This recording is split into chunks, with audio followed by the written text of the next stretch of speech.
Today, guys, I want to talk about working on our weaknesses.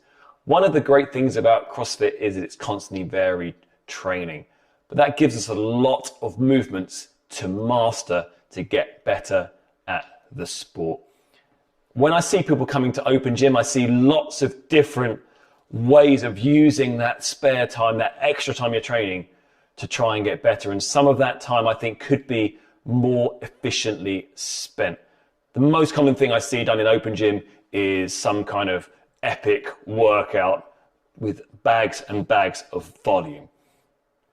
Is that going to get you where you want to be as quick as possible? I think personally, it's unlikely. Doing a hero WOD every time you come to a Saturday workout on Open Gym isn't necessarily going to improve your work capacity as efficiently as it could be. What I like to see, first of all, is to identify areas we need to improve. And that doesn't mean we just have to add tons of volume onto our week. When I program the weekly workouts for our members' classes, I look at the picture as a whole. I look at what we need to work on, making sure that we're covering all the elements of training. That's not just the lifts and the major movements, but it's also the movement patterns. Are we doing enough horizontal pulling, vertical pressing, horizontal pressing, squat patterns, hinge patterns, lunge patterns, carrying, grip strength? Are we hitting all those areas? And across the board, I'm looking to make sure that we're covering all those areas well enough that I will see improvement across the board in people's fitness. Those of you that are training frequently enough in classes, you're going to get plenty of volume across those areas to improve. But if you want to accelerate your progress, then you need to look at the holes in your game. When we talk about fitness, in CrossFit, we talk about work capacity. That's the ability for you to move load over distance in the shortest amount of time possible. That's how we measure your ability to get fitter. So if you're doing a back squat for 1 rep, the time it takes will be very similar for every single rep, so that's not going to change. The distance it moves, unless you suddenly get taller, is not going to change. So the load increasing means that your work capacity will be improving.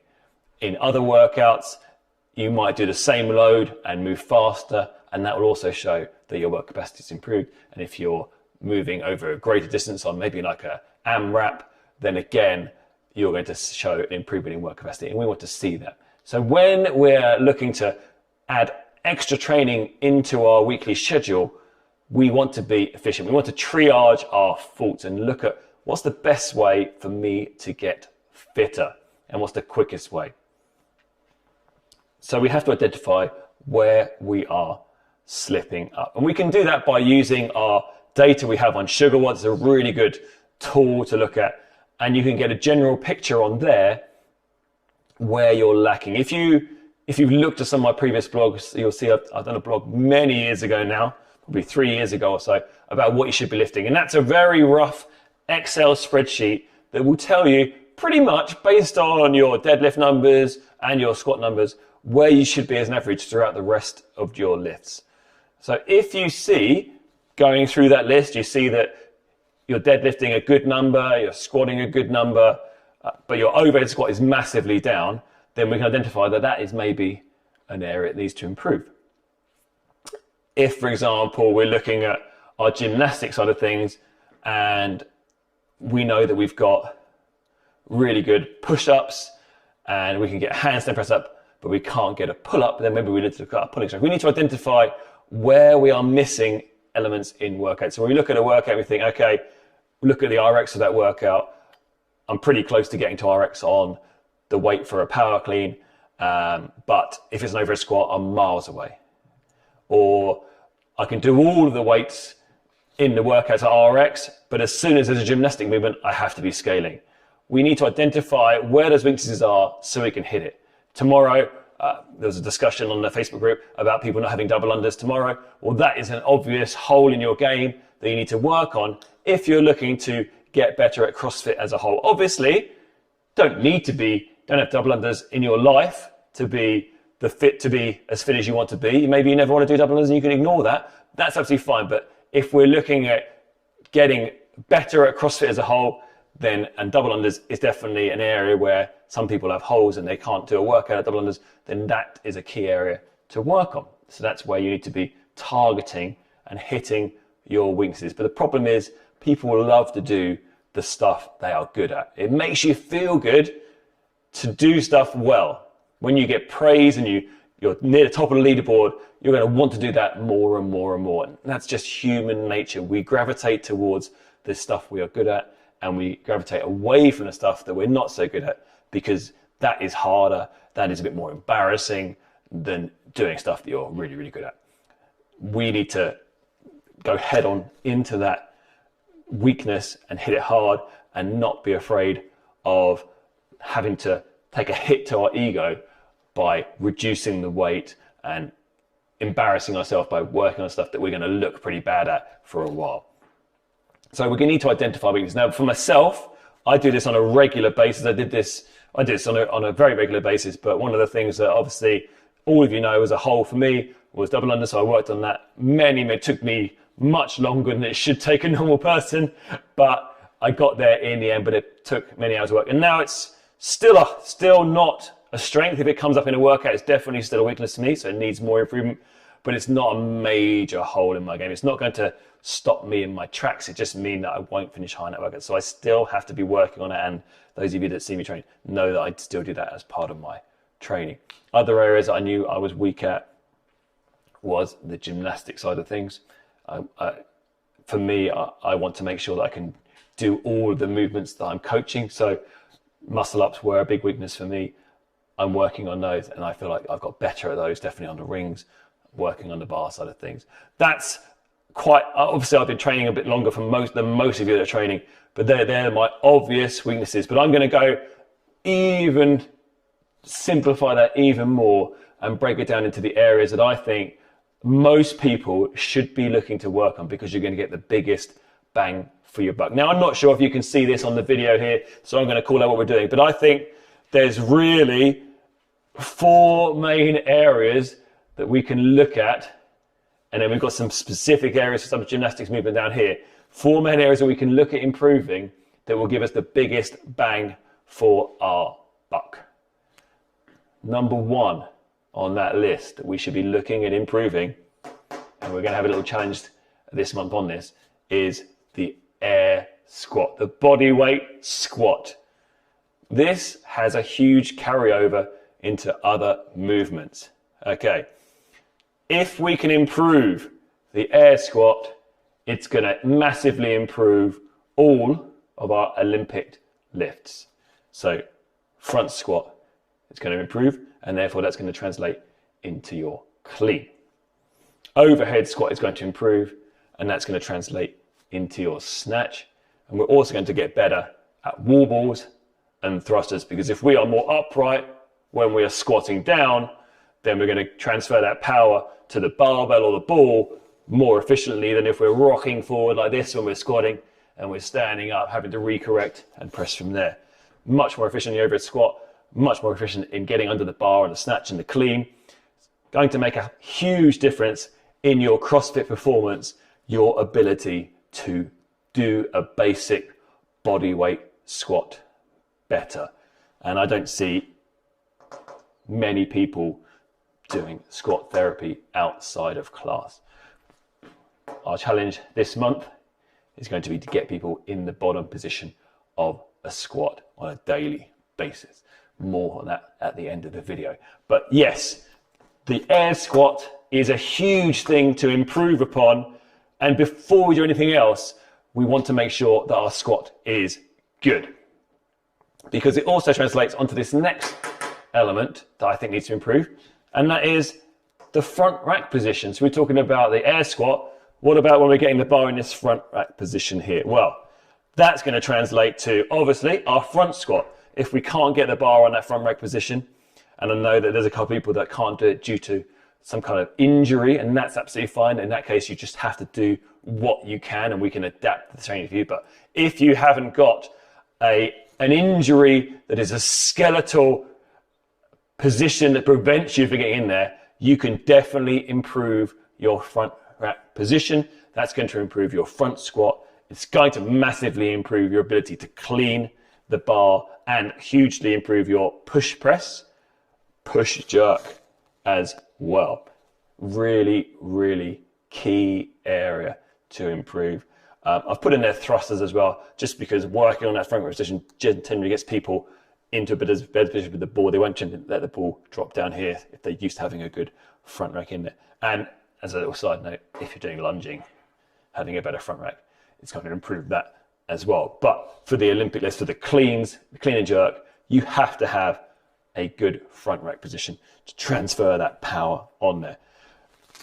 Equally as important and linked really to the front rack is overhead mobility.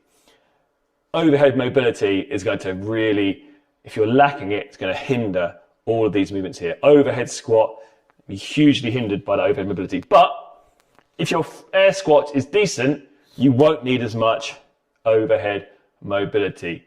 We see people with amazing bodyweight squats and terrible overhead mobility be able to overhead squat a decent load in spite of their poor mobility. So air squat is still, I would say, the number one priority for most movements. You're going to improve, obviously, your snatch. You're going to improve all of your presses because you're going to be much more efficient if you can press up here than if you're having to lean back and press from there. Thrusters, push press, push jerk, especially push jerk when you're having to drop underneath that bar like so. Handstands. If you cannot get your arms over here with your abs engaged, it's going to be very difficult for you to hold a handstand and then come press out into a handstand press up and handstand walks. And in addition, we're looking at other gymnastic movements like kipping, pull-ups and muscle-ups. Well, if you can't get forward on the rack there, then you're going to struggle to create the power that you need to get those three higher skill gymnastics movements. So really, really important. Go back to the air squat, gymnastic movement there, the pistol. If you can't do an air squat, don't be trying to do a pistol because you need to get that bit right first. It's no good me trying to do an air squat, trying to do a pistol when my air squat isn't up to scratch. So I need to get that perfect before I start worrying about the other side. Now, if we look at those three key areas as the main things we can improve, air squat, front rack, and overhead mobility, first thing it's going to do, it's going to mean you can move the load more efficiently, whether that's just your body weight or whether that's a barbell or any other weight. And therefore, if you can move more efficiently, you can move more weight and you can move that weight faster. Therefore, you can improve your work capacity and you can get fitter, and it will show on your workout scores. And you can get the same score with less effort, okay, or you can get the same effort and get a better score. So you will be more efficient, and massively important is your risk of injury will be greatly reduced. Because if you're squatting with your weight shifting onto your toes, your knees kicking in, your spine rolling forward like that, your risk of injury is incredibly high. And if you're coming in with that sort of squat form, and then you can't get the overhead without leaning back and extending your lower back and lumbar spine like so, and you think, I'm going to do that, and then I'm going to go into a squat where I'm dropping my toes, my knees are caving inwards, and my arms are wobbling because I can't hold that bar overhead, then you doing your hero workouts like that, you're going to have an injury. And then what's going to happen when you have an injury? You're going to take time off, or you have to adapt every single workout to fit, and you go backwards for all the work you've put in, all that volume you've put in. You then got to cut your volume right down, and you're going to take another step back to the bottom of where you were before. We want to be consistent in our training. We want to reduce the amount of injury so we can train as long and as often as we'd like, okay, with good recovery in there, obviously, and that's going to make us fitter and make us improve. So it's really, really important we improve these areas first and foremost. Now, how do we improve it? Well, I am not one to be spending hours on my mobility. That is boring AF. If you want to do that, then by all means do that, and you will get benefit from that. But I'm all about being efficient with my time, and I've spent many years training people and training myself. And I say it many times, the best thing you can do to improve a movement pattern is to work on improving the movement pattern. If you've got tight ankles and you're doing an air squat and it's struggling, then yes, spend a bit of time mobilizing your ankles before you then do some better squats. Why are we doing so much squat therapy in the warm-ups? Because squat therapy works at getting people to squat better. But, and I say this when I'm training people in class, most people waste the warm-up. You get people to do a warm-up, and unless you're on their case, they'll be doing the warm-up like this. You'll say, okay, let's do some squats. Ooh, it's morning, 6:30 in the morning. Drop down. Don't even go below parallel, not stiff. Do some overhead pressing. You get the bar out, the bar's coming forward like this, not even extending their arms. They're like, it's an empty bar, doesn't make a difference. PVC pipe, who cares? Most people will not work on their mobility at home. Let's be honest. You might do yoga once on a video and then think that was amazing, I feel great. You might do it for 3 days and then most people give up. There are a few exceptions. So if you are one of the exceptions, that you get your mobility bands out, you're flossing, you're rolling out, you're doing your rhomboids, you're doing your pails and rails, great. That is going to be hugely beneficial for you. But I'm talking to the normal person on the street who will go home and their idea of mobility will be maybe do one stretch once a month for 30 seconds each side. And that's their mobility work for that month. So you have to put in the time when you've got the time. When you're here in the box, every single rep that you're doing that is low intensity, so the warm up, you should be putting 100% effort into making sure the quality of that is perfect.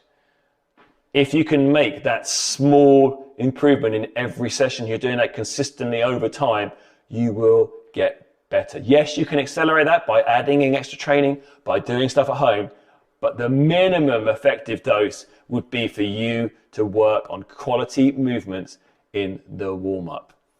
So please, if you see squat therapy in the warm-up, make every effort to make the best possible squat you can, with your torso staying upright, with your feet driving into the floor and driving your knees out, squeezing your abs nice and tight, keeping that chest up. All of those things that the coach is saying, that you get below parallel, keep your heels down. Listen to those and try and apply it. And then when you're left to build up your reps in a squat, you've got an empty barbell and they say work your weight up. Why not work on every single rep being perfect whilst that bar is still feeling light? The same for your overhead mobility, rather than doing the warm-up like, oh, 5 reps, coach. All right, 5 reps, brilliant. Okay, now load the bar up. Okay, warm up. And then you do 1 rep where you're thinking about it, where it's getting quite heavy and you think, oh, coach just told me to keep this, so I'm gonna do 1 rep. Rather than do 1 rep well, why not do every single rep you can well, and then maybe when the intensity goes a bit too high, then the form might slip down by a percentage. But we want to be working, fighting towards improving positions, improve that front rep. When the coach says to you, get your elbows up and around, going, oh, can't be bothered, it's too hard. Work to get it up, your chin under the PVC pipe, press that bar up. Put the effort into the warm-up, put 100% into your warm-up, and that will translate, and you'll remember maybe 1% of that for your workout itself, but that 1% will improve you by a little tiny bit each time, and you'll get better.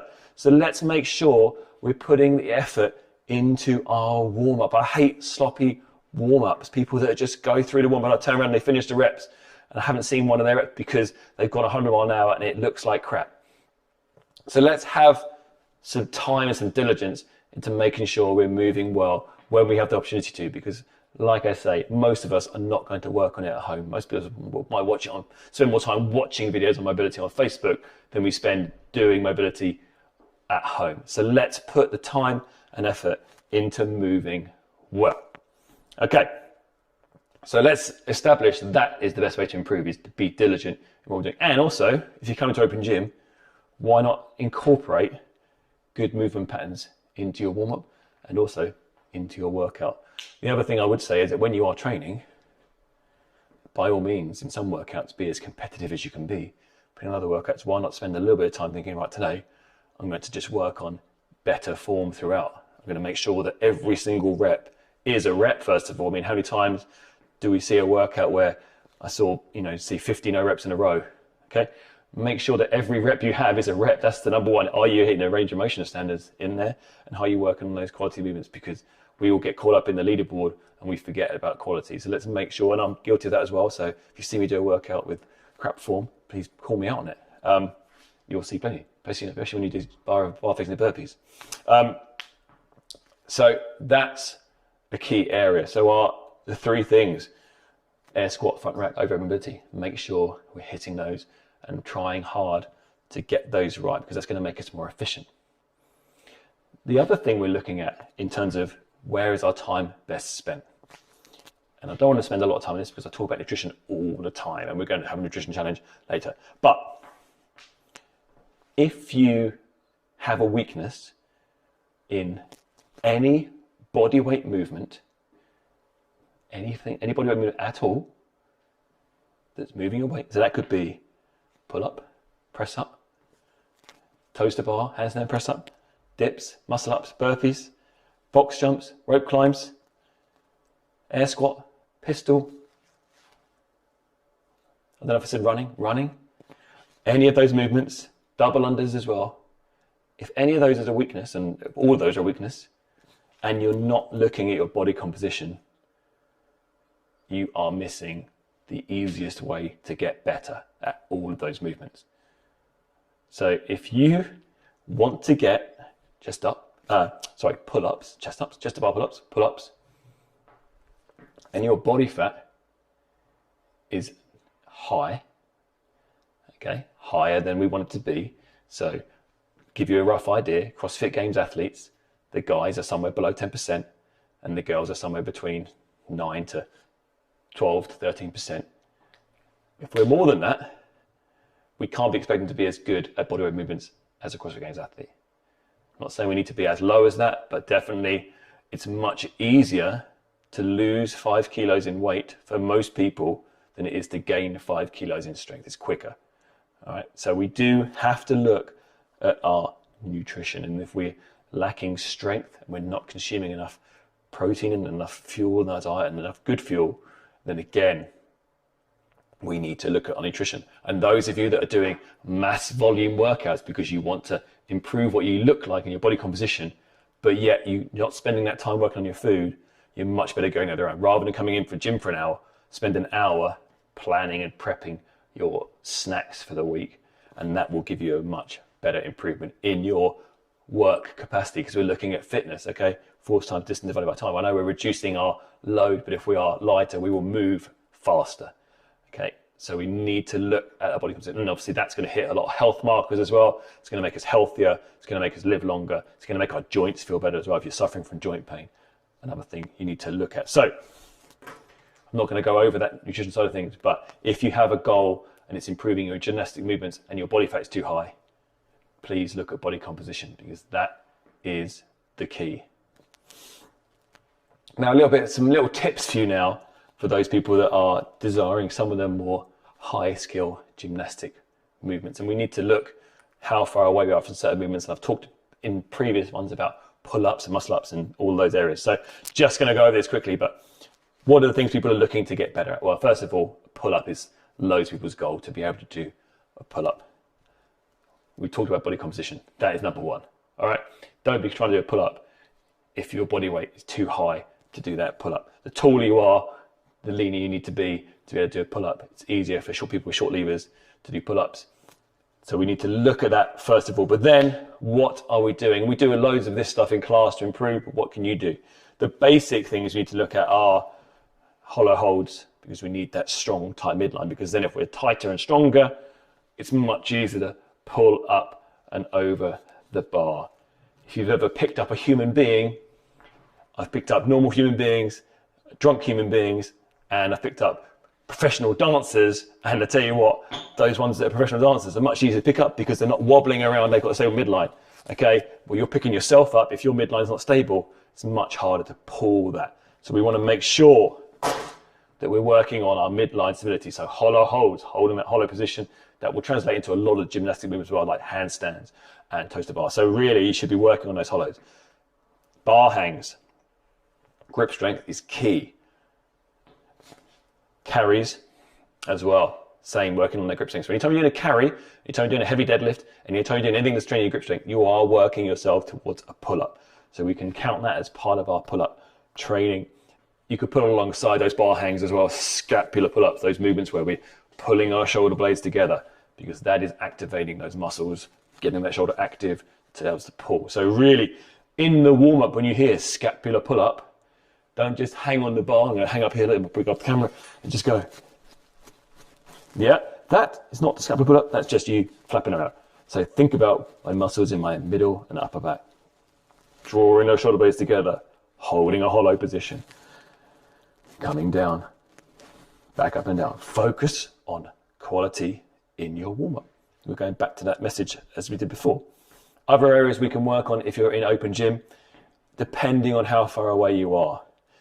Any kind of row, whether that's a barbell row, a ring row, an inverted row using a bar across the rack, single arm dumbbell row, kind of anything that's rowing is going to work those muscles towards that pull-up. So you should be implementing that into your training. Obviously, we do that in our training.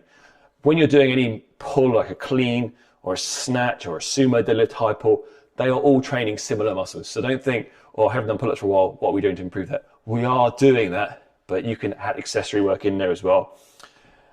If you're doing your scaling for the workouts, mix between band assisted. If you are close enough to a pull-up to be able to use a single band, if you're using multiple bands, you're probably not going to get much better. And also toe assisted is a really good way to train that, making sure that you're doing as much of the work as you can with your upper body and just using those toes just enough to get over and up and over. That is a really great way to build strength. And then if you are close to a pull-up, and the chin-up becomes before a pull-up for most people because the way the muscles recruit is more easy with the chin-up. So the chin-up is the next step. You can look at doing negatives, which is where you jump up and slowly control down, and an iso or an isometric where you hold yourself up at the top of a pull-up for a few seconds, and then you can add a negative in there, or you can just come straight down. But those kind of hangs are also going to train those positions. So when you're hanging at the bottom position, hanging at the top position, you're building that strength. One little disclaimer is don't do negatives in a workout, because there'll be too many reps and your chance of getting muscular fatigue and muscular injury and rhabdo, which you may have heard of CrossFit, which is not a nice thing to get, and really bad DOMs, is too high. So when you're doing negatives, you would do that in the context of the strength part of the workout rather than when it's 10 rounds of 10 pull-ups. You wouldn't want to do 100 pull-ups negatives, because you will give yourself some injuries. So there's a pull-up. Toes to bar is another one we look at. L-sits. Supports, so that's when we're pressing down and holding that support to hold that shoulder strength there. A basic support on 2 boxes is going to be a good way to go. Again, those hollows and also the arch, working on those 2 positions. We go back to the overhead mobility is in there as well.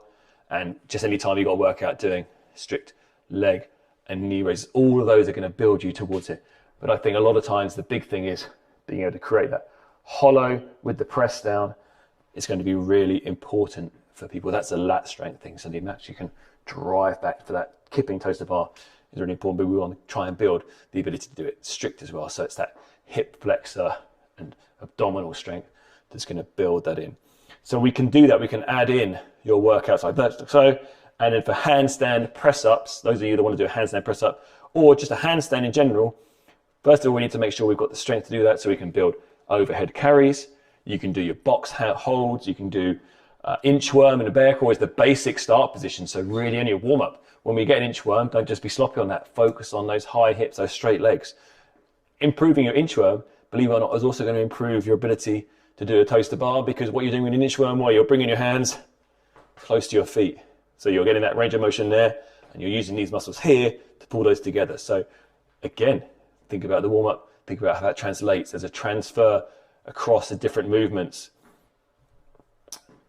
Anytime you're working on a handstand press up, any press, any overhead carry, anytime you're doing some stuff on the rings, like a ring support, is building that stability. We look as one of the progressions for getting a handstand press up is actually handstand press ups is to be able to do ring dips. If you can't do ring dips, then a handstand press up could be too advanced for you. So we want to make sure you've got that. The other thing to make sure you can do is don't aspire to do a handstand press up until you can do press ups.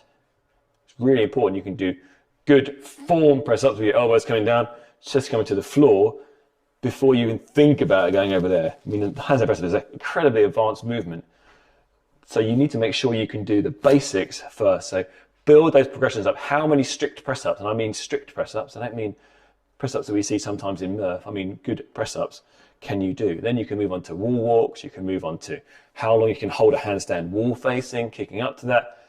All of those positions are really, really key before you get to handstand walk. So think about the progressions you're working on.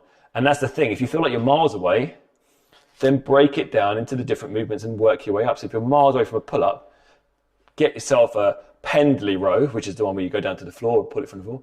See what weight you can pendley row strict without losing your form. See how horizontal you can get on a ring row and how many ring rows you can get from a perfectly flat position. If you can't do it from there, bring your feet back and mark where your feet are on a certain set of rings. See how many you can do from that position and just try to improve your progress there.